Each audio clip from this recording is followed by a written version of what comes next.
Round one of the NBA draft is officially in the books. What were the biggest surprises, the biggest steals, and did the Miami Heat set themselves up for a big splash in free agency? That's all today on Locked On NBA.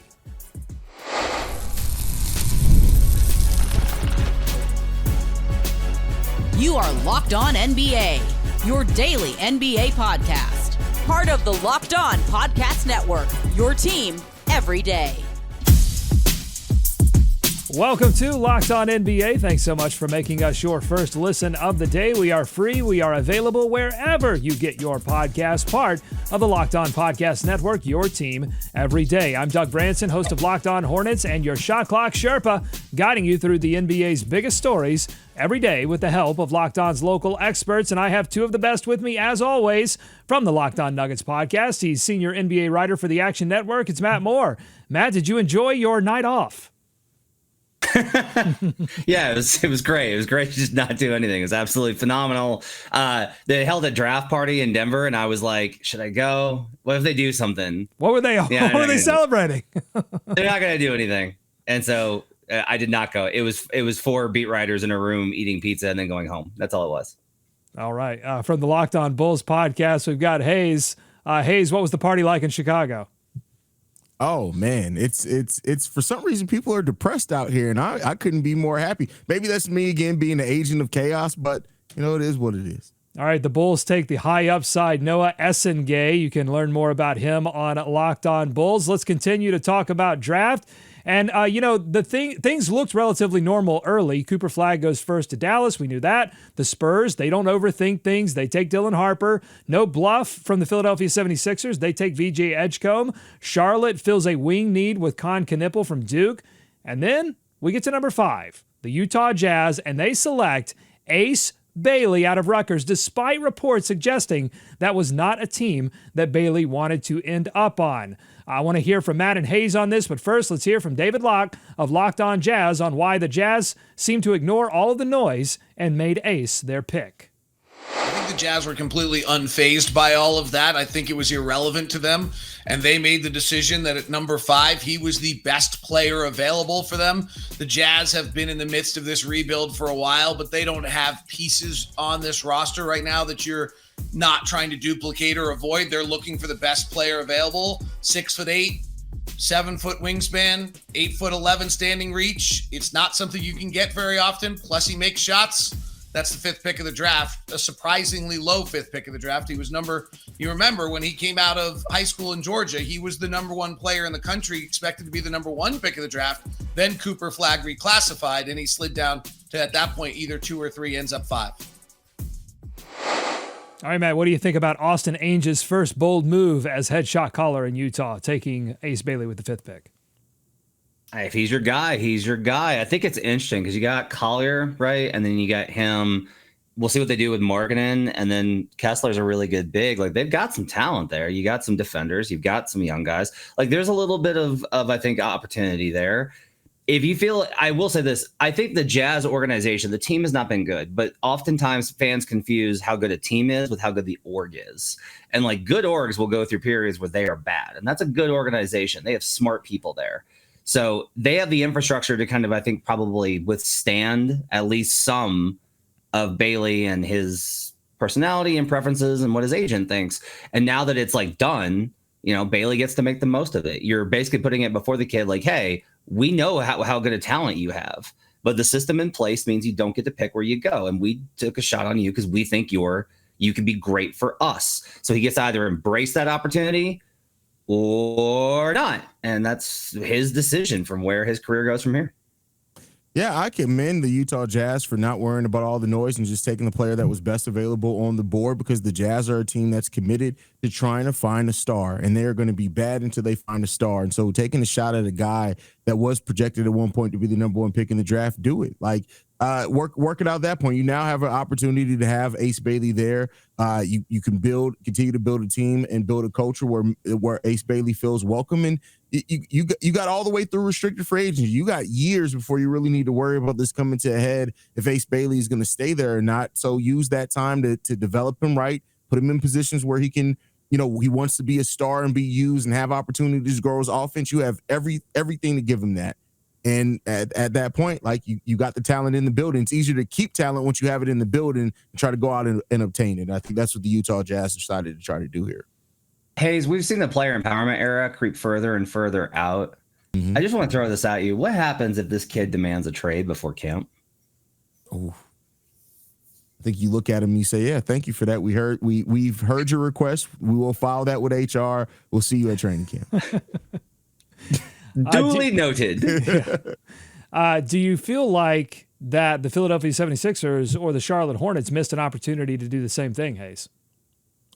Yeah, I do. I would. If I was the Hornets, I would have taken him. I know that creates a log jam, but like I would have taken him there. I think that a lot of teams, whether you listen to calls and try to get assets for a team that wants you to trade up and get them, or you go ahead and take the talent, all those teams need talent. They need top-end talent, and they need players that could develop into stars. So I would have taken him. I don't care if you're doing a workout for us. Again, I know I'm the king of petty. I would have definitely taken it.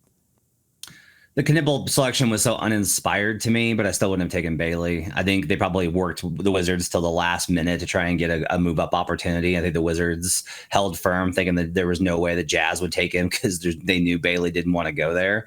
And so both teams kind of miss out on an opportunity in that spot.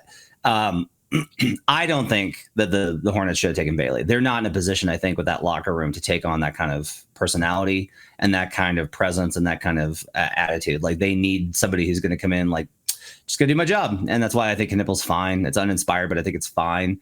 I don't blame them for not doing that. I do kind of wonder if Brooklyn in particular would have been better off packaging picks to move up rather than, drafting 1,800 people more.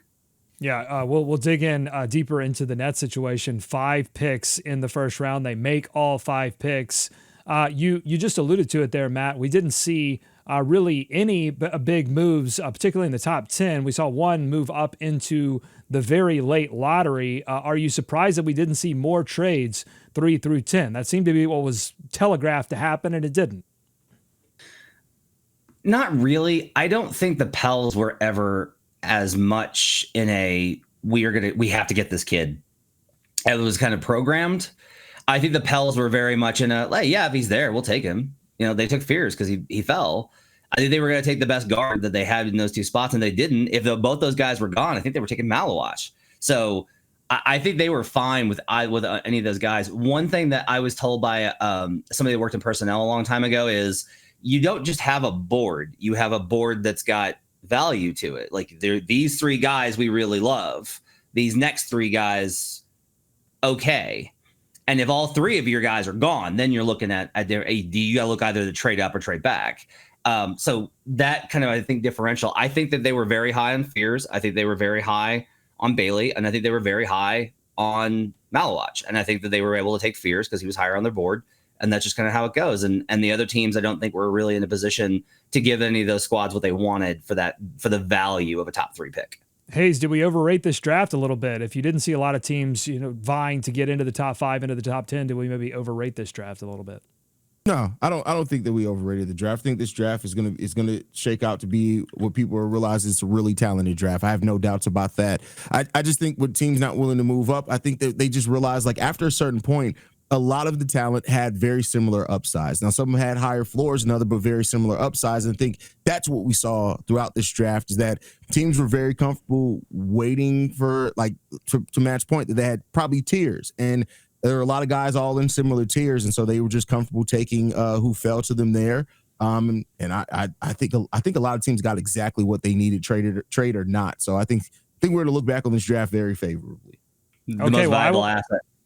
Go ahead. No, go ahead, Matt. The most valuable asset in this cursed CBA is an elite talent that's cost controlled. So I'm not surprised these picks didn't move. They're too valuable now, regardless of how good the draft is or is not.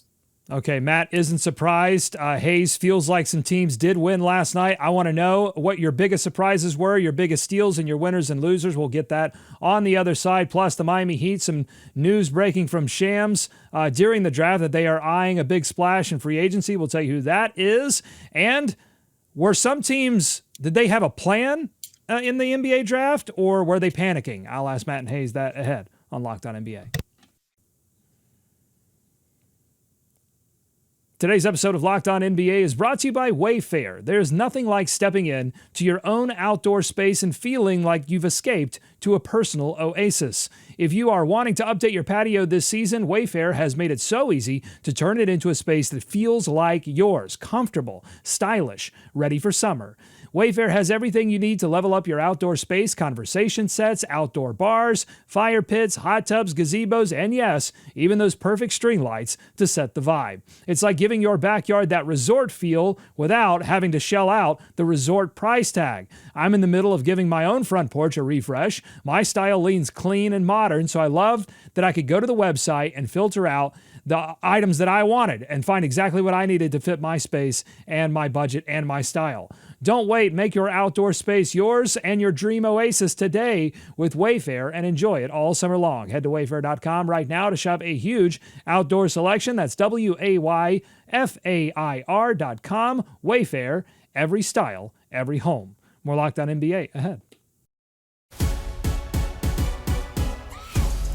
Thanks for making Locked On NBA your first listen every day. Let's get back to the NBA draft, and I want to talk winners and losers. Matt, give me yours. Who won, who lost the NBA's first round draft last night? So we'll talk about some of these teams later. I think the Hawks won. Trading out for that 2026 pick was a very smart move. When I just kept trying to imagine like what the room was like with OC in Atlanta when the Pelicans were like, hey, we'll give you the better of the Bucks or our 2026 unprotected. And they were like, sure. Yeah, we can do that. You said unprotected, right? Just double checking. Unprotected. yeah, exactly. Unprotected for Ozzy. I think the Grizzlies moving up to get Cedric Howard was a pretty great move. They replace Desmond Bane with a wing. They move up only a couple spots. They didn't have to give up a ton. Coward was considered to be like one of the real highlight guys like everyone really loved late in the process. So I thought that one was really good. I want to make an argument that the Pels were actually winners and losers here. Okay, the 2020 using that 2026 to move up 10 spots. Dumb. Gonna come back and bite them. What could possibly go wrong? Oh, that's right. You're the Pelicans. Of course, this will go wrong for you. Bad use of assets. No question.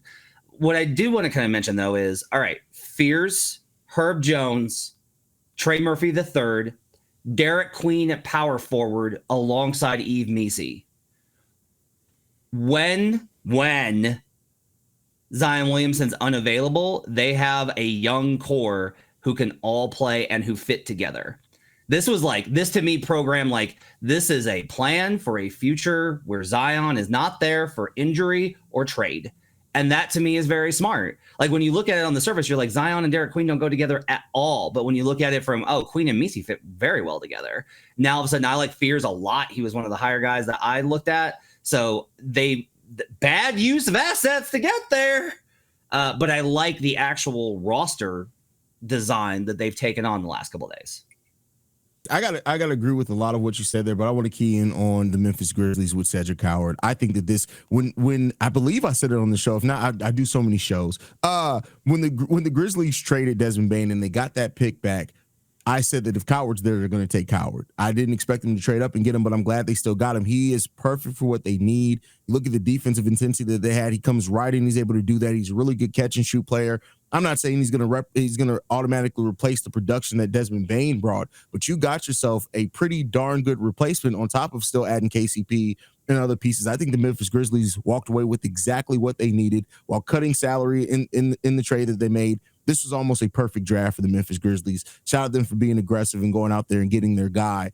As far as a winner and a loser, the Brooklyn Nets, I don't know how to judge the fact that they came into this draft with 5 first-round picks. I would have given them almost zero chance to walk out with using all 5 of those first-round picks. They took them all. They kept all those picks, and I like some of the players that they got here. So the Brooklyn Nets have either completely restock their roster in the middle of a rebuild, which could be exactly what you want to do. It's all 5 rookies adding to a roster is crazy. Or they've given themselves a lot of trade pieces for teams that could be looking to still make moves at the trade deadline or whatever else it is. I think the Brooklyn Nets, they did some smart things here. I just think that it could end up to them turning into a loser if none of these guys end up working out or developing. But just for taking 5 guys in the first round, and when you look at every single one of these guys, it makes some sense to be there for Brooklyn for a team that's still, trying to find their way. So Brooklyn winner/loser for me as well. Haize, what was your biggest surprise pick of the draft? That's a great question. Probably, I'd say Khaman, only because they traded for Mark Williams. That made sense to me. But when right before that, you trade for Mark Williams, it's just like, okay, what are you doing here? I guess I see it in the sense that Mark Williams gives them somebody who can play now, while Khaman is going to be a little bit of a project. But it was a little shocking to me after the Mark Williams trade. If they didn't make the Mark Williams trade, that's kind of the player that I thought they would go, that or Queen. But that paired with the Williams trade kind of surprised me a little bit. See, I liked it because the Suns were like, we're getting a center for the love of God. And so it's like, oh, if Mark Williams isn't available, if Mark Williams is hurt, like he seems to be a lot, hey, we got Maluach here in order to be able to fill in and take that one. The answer here for biggest surprise is Hanson Yang. Like that's good. That's the one. But I will say the point I think to take away from this is not like, what are the Blazers doing? It's like, if he is there on your board, take him. Trust your scouting department. And if the kid doesn't work out, you evaluate the scouting department and ask the question, why did we take this guy here? What did we miss? And that doesn't mean that scouting department was wrong at the time. Like, you can be right in the selection. The kid just not work out. They're young, but nobody had him going this low. And I like it when teams take this move, when they're just like, I don't care about the mock drafts. I don't care about the consensus. I don't care that it's a reach. This is our guy. These are the players that we have eligible to be drafted. This is the guy that we have highest and fits what we want. We're taking him. I wonder what that means for Donovan Clingan, but I like the pick a lot in terms of the boldness of it, but it was definitely a surprise. It seemed to be a surprise to him as well. As he came down from the bleachers, he wasn't invited to the green room, seemed to have trouble putting his jacket on. He's like the person that wins the award, and they didn't write anything, prepare for the award because they didn't think they were going to win. It was cool to see that, cool to see him walk up on stage and become a member of the Portland Trail Blazers. All right, I want to shift gears slightly. We will come back to the draft and talk about the Phoenix Suns, the New Orleans Pelicans, Brooklyn Nets, all doing interesting things in the draft. Is it plan or is it panic? I want to talk about that in a bit. But free agency opens in just a few days, June 30th. And while it doesn't promise to be flashy or splashy, there are a few interesting names that could change teams, including Jonathan Kuminga of the Golden State Warriors. Shams Charania reported in the middle of last night's draft that the Miami Heat could be a suitor for him. Let's go to Wes Goldberg of Locked On Heat for the fit check. Now that the Heat missed out on Kevin Durant, and it didn't ever really feel like they were that in on Kevin Durant, who's going to be 37 at the start of the season, do they actually want to go younger and go after a guy like Kaminga, who David and I talk about this all the time on the show? Second draft guys who didn't necessarily work out in their first stops, but maybe they just need a change of scenery, a new team, a new situation. And there's no questioning Kaminga's talent, right? The outside jumper is the big swing factor with him. He doesn't really, you have to kind of beg him to rebound. You kind of he's inconsistent motor defensively, and offensively, he wants to be a featured guy. He doesn't really want to be a guy who plays off of somebody like Steph and Jimmy Butler, who's mostly used as a cutter and stuff like that. He wants the ball in his hands. He wants to take mid-range shots. This is a guy who really wants an opportunity. So you can look at that as a positive and a negative, right? Like, the positive is he wants more, and you can only get more if you want more.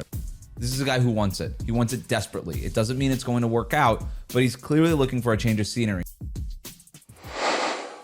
Do you think that a change of scenery is what will change the trajectory for Jonathan Kuminga, Haize? Do you think going from a Steph Curry-dominated offense to a Hero, Bam, Wiggins type of trio makes more sense for maximizing his talents? I think so. I think Kaminga just needs to go to a team that's going to let him play his game. Of course, within structure, but is going to let him be him. Like, he had to fit into a role in Golden State, and some players actually relish in that role. They actually can develop better in that role, but maybe Kuminga is somebody who he needs it to be all on him. And I think it changes scenery. I think a coach that believes in him more, that invests in his development a little bit more, would definitely help him. I think there's a really, really good NBA player in Jonathan Kuminga. I don't know how good that's going to be as far as like all-star or anything like that, but I do think there's a really good starting caliber player in Jonathan Kuminga, and who better to bring that out than Eric Spoelstra, who's gotten the most out of undrafted players, second-round picks. He's found a way, so maybe that's the place that he needs to go. can't wait for this free agency period. I can't wait to see what surprises come, what we don't see come, and how teams reconfigure their roster. I also can't wait to stop talking about Jonathan Kuminga. I don't care. This guy. Now, Doug, put it on the sheet for the next 5 days, like you did me when I said that about KD. In fairness, thank you. If you don't want to sacrifice to play next to Steph Curry, Draymond Green for Steve Kerr, that's won 4 championships. If you're just like, no, I got to play my game. What does that say about you? Why? What about Jonathan Kuminga makes anybody go like, if we go get him, he's going to be a multi-time all-star and lead us to a conference finals appearance? What about his game suggests that? Can you play pick and roll with him? Maybe a little, but he also wants the ball in his hands. Can you play inverted pick and roll with him? Not really. He's not that good and shifty. What is the value? I do not understand the value here. He can get, if you are a team that needs production, and some teams really do need it, like they need guys that can just we need points and rebounds. Like, I apologize again, Doug. Like the Hornets, like Miles Bridges for Kaminga. Sure, go for it. No problem. Like that's a get rid of a problem, add a different problem. Sure. But I don't know how many teams that are serious about we want to compete. Where does Jonathan Kuminga fit on the Indiana Pacers? What is he doing for that team that makes them better? Answer that question, and then I can understand why there's all this interest in Jonathan Kuminga. Thoughts, Haize, on what you just heard there? That's an amazing question. What does he do for the Indiana Pacers? I think give some isolation scoring. Does he need to go to a team where he can just eat and not worry about winning? Because if he goes to Miami, there will be expectations.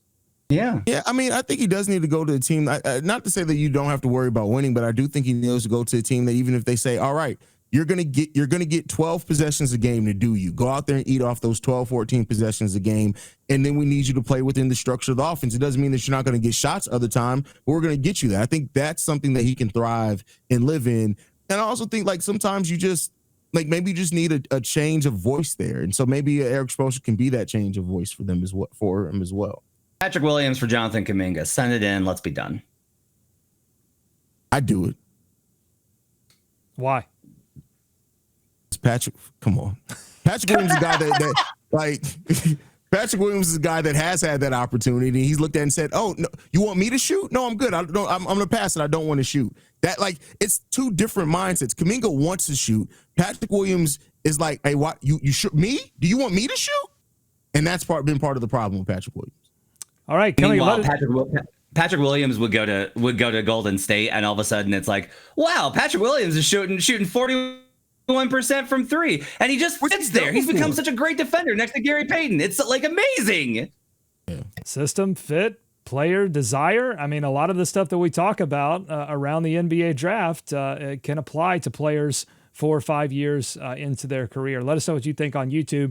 YouTube.com/@LockedOnNBA. Coming up, a lot of decisions get made very quickly in war rooms across the NBA. Did the Phoenix Suns, the New Orleans Pelicans, the Portland Trailblazers, the Brooklyn Nets, did they plan or panic at the beginning of their offseason here at the NBA draft? We'll talk about that and more coming up on Locked On NBA.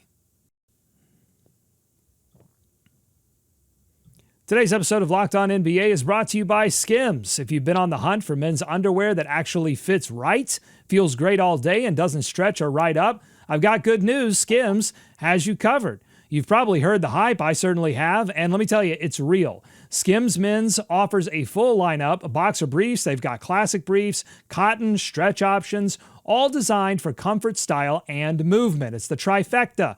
Whether you're hitting the gym, traveling for work, or just hanging out at home, these are the pairs that move with you and they stay in place.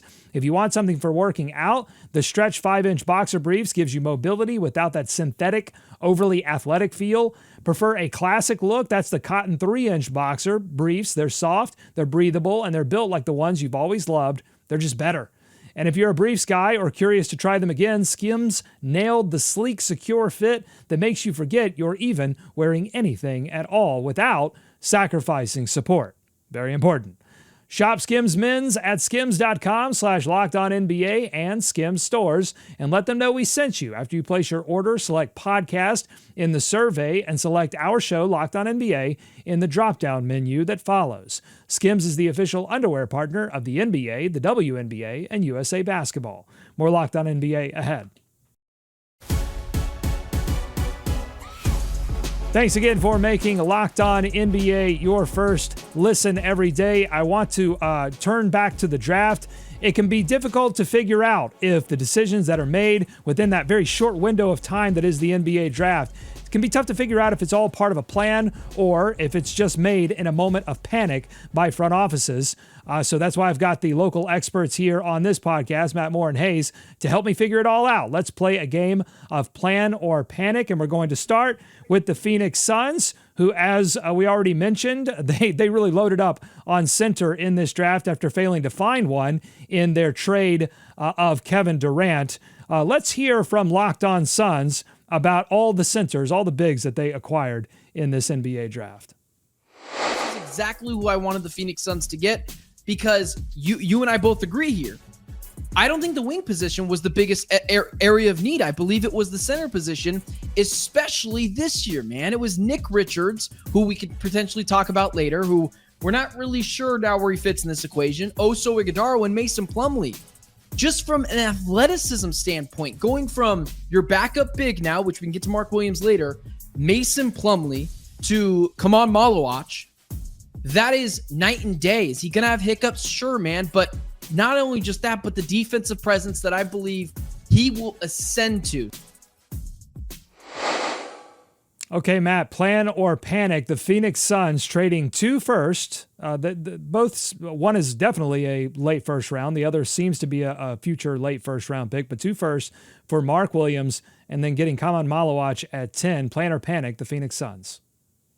I mean, the plan was like, we got to address the center position. I'd heard consistently that was like what they were looking for in every single deal. They talked to the Clippers about Zoo didn't get anywhere. They talked to every team that they talked to. I think that's why you heard the Rudy Gobert stuff. They wanted a premier center and they weren't able to get a premier one, but they're hoping that Maluach obviously can become that in time. So I always like it when you have a plan and you execute it. If you look at the roster, it's just shooting guards and centers, and that's their team. Haize is they just made the whole plane out of shooting guards and centers, and you probably need some wing shooting and wing, connectivity and defense, and maybe a point guard, and a power forward's always nice to have, but they just have shooting guards and centers now. I'll be interested to see how they continue to kind of shape this roster to put something that can actually do something next to Book. I still like Mark Williams. I know that he was frustrating, especially for certain people that host this podcast, but I still kind of like his upside and think that maybe in the right situation, he might be able to get where he needs to go. Who needs a point guard? Not the Phoenix Suns, apparently. They have not learned the issue with not having a point guard. I do think like getting Mark Williams, getting Khaman on like I said, it's a little bit of a question for me that you went out and got both those guys, but I guess I understand in the sense that Khaman is going to need to develop. You did get Dylan Brooks as well, so you do have a power forward there. But everything else, like Matt said, it's shooting. It's a bunch of shooting guards out there. So as far they went out and got their goal. Their goal was to clear up their center rotation. They've done that. They've done a solid job at that. But you still don't have a point guard. You still don't have somebody to run your offense. You still have basically replicated some of the same issues that you had when KD was here, just a little bit differently. And so that's my question. If they are committed to having this team with Devin Booker, that they feel they can still make a run now with Devin Booker to do something, they still got a couple of moves that they still need to make to solidify that a little bit. If acquiring the entire 2023 Charlotte Hornets big rotation is a plan, then they executed the plan perfectly. Khaman Maluach, I will note, his biggest comp that I saw was Mark Williams. So I get consistency. You have to hand it to him. Can't have too much of a good thing, Doug. We'll see. Did they feel that way about shooting guards as well? All right, the New Orleans Pelicans trade C.J. McCollum's expiring contract for Jordan Poole before the draft. On draft night, they trade an unprotected 2026 first-round pick to the Atlanta Hawks to move up 10 spots to number 13. They select Derek Queen. Haize, was this a good plan, or was this a panic move by a very new front office in New Orleans? To me, it's a good plan that you went out and got a player that is extremely talented in this draft. While Derek Queen is going to have to figure out, how to do some things differently than he did in college. He's not going to have as much of a physical dominance as he did sometimes in college, but he's a worker, and he's somebody who I think is going to put in, and he's going to grind, and he's going to find a way to be productive at the NBA level. Now, when you look at this roster and you think about this with Zion, it starts raising some questions there. I just got to say this. They need to make sure that Derek Queen stays far, far away of Zion and his dietary plans there. And listen, I just keep him far away there when it comes down to it. But I think overall, I like what they've done here in kind of reshaping their roster, getting younger. They have nice young players there. I just got to see it, how it's going to all work and how they're going to balance it out there when they all said. But they got a lot of pieces I like. I'm too influenced by the kind of perception around the executives making these moves. So Troy Weaver's there in New Orleans now, and he was a guy in Detroit, and he was a guy that was overly attached to Killian Hayes, right? Moves up in order to get a couple of guys there as well. They moved some picks that they didn't need to do so, and that was one of the, they were disastrous under Weaver. And so if you tell me, hey, Sam Presti traded an unprotected first round pick to get Jeremiah Fears or Derek Queen, you'd be like, what do they know that everyone else doesn't? This will surely be fine. If you tell me that Troy Weaver did, you're like, oh God, this is going to backfire so terribly. The irony being that Troy Weaver worked under Sam Presti in Oklahoma City. That's where he actually was for a long time before moving out on his own. You need to answer this question about how bad the pick move was. How good do you think Trey Murphy III is? If you think that he legit could be a 1A in this league and could pull them into double digits in terms of the lottery, now you could still give up a lottery pick. Like if you win the lottery, that's going to hurt. But if you think that Trey Murphy III is good enough to put you within range of the play-in tournament, then the damage done by this trade is mitigated significantly. If you don't believe in Trey Murphy being that good, then you're stuck back here with being like, what are you doing? It's not leaving yourself outs that's the problem. It's pursuing a plan while not leaving yourself enough outs, and that's the scary part. All right, final one. The Brooklyn Nets become the first team to select 5 players in the first round of an NBA draft. They get Igor Demin, Nolan Traore, Drake Powell, Ben Seraf, and Danny Wolf. 4 of those are guards, and a lot of those guards have shooting questions. Matt, was this all part of the plan for the Brooklyn Nets, or do you think they panicked a little bit just having so many assets and possibly unable to move any of them? I don't think it's a panic move. I think instead it's just like, hey, you tried to move them. I think they tried to move them. I think they couldn't. I think everybody was kind of good where they were. Again, we get back to how valuable these picks are. And they were just kind of like, okay, if we can't get the deal that we want for him, we're just going to have to take him and figure it out. And it gives them a lot more options for what they want to do with the current roster and trade. It means that they don't have to value certain guys on the roster as much to be able to be like, okay, we can give this up because we added Yegor, we added Powell, or we added whoever. Good plans don't always come to fruition. I think it's surprising that they didn't get it done beforehand to move out of some of these picks, but I think ultimately you can only take the deals that are there. I have to presume that they moved, that I heard that they were trying to move these picks, were actively trying to move it, and I just don't think the market was there for them to move it, and you can't just not have them. So it's better to do this than just to burn them for second rounders or whatever. I don't mind winding up with a young talent. Yeah, I think getting the young talent for where they are is a good place to be. They're still far off from really having a clear and cut direction, so they've given themselves some flexibility in what needs to happen with the roster while not having to overpay guys if they don't want to. So I think it provides some clarity for them. I don't think it's a panic move per se, but it does feel like one that they still need to do a lot to kind of make their direction a little bit more clear. Okay, let us know what you think. Who planned, who panicked in the first round of the NBA draft? We'll be back tomorrow for more second round analysis and to get you ready for free agency, which again opens on June 30th. If you like what you heard today, subscribe to Locked On NBA wherever you get podcasts, including YouTube. Thanks so much to Matt and Haize for their expertise every day. Thank you for making Locked On NBA your first listen. Be kind to each other. We're going to see you right back here tomorrow on Locked On NBA.